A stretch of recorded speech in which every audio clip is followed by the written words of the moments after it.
Party కేసులో ఈ నెల 27న విచారణకు రావాలని టాలీవుడ్ నటి హేమకు కర్ణాటక పోలీసులు నోటీసులు ఇచ్చారు. ఆమె రక్త నమూనాలో డ్రగ్స్ తీసుకున్నట్లు తేలడంతో విచారించాలని పోలీసులు నిర్ణయించారు.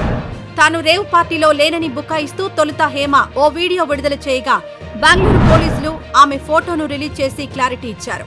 బెంగళూరు రేవ్ పార్టీ కేసులో ఈ నెల 27న విచారణకు రావాలని టాలీవుడ్ నటి హేమకు కర్ణాటక పోలీసులు నోటీసులు ఇచ్చారు. ఆమె రక్త నమూనాలో డ్రగ్స్ తీసుకున్నట్లు తేలడంతో విచారించాలని పోలీసులు నిర్ణయించారు. తాను రేవ్ పార్టీలో లేనని బుకాయిస్తూ తొలుత హేమ ఓ వీడియో విడుదల చేయగా బెంగళూరు పోలీసులు ఆమె ఫోటోను రిలీజ్ చేసి క్లారిటీ ఇచ్చారు. బెంగళూరు రేవ్ పార్టీ కేసులో ఈ నెల 27న విచారణకు రావాలని టాలీవుడ్ నటి హేమకు కర్ణాటక పోలీసులు నోటీసులు ఇచ్చారు. ఆమె రక్త నమూనాలో డ్రగ్స్ తీసుకున్నట్లు తేలడంతో విచారించాలని పోలీసులు నిర్ణయించారు. తాను రేవ్ పార్టీలో లేనని బుకాయిస్తూ తొలుత హేమ ఓ వీడియో విడుదల చేయగా బెంగళూరు పోలీసులు ఆమె ఫోటోను రిలీజ్ చేసి క్లారిటీ ఇచ్చారు.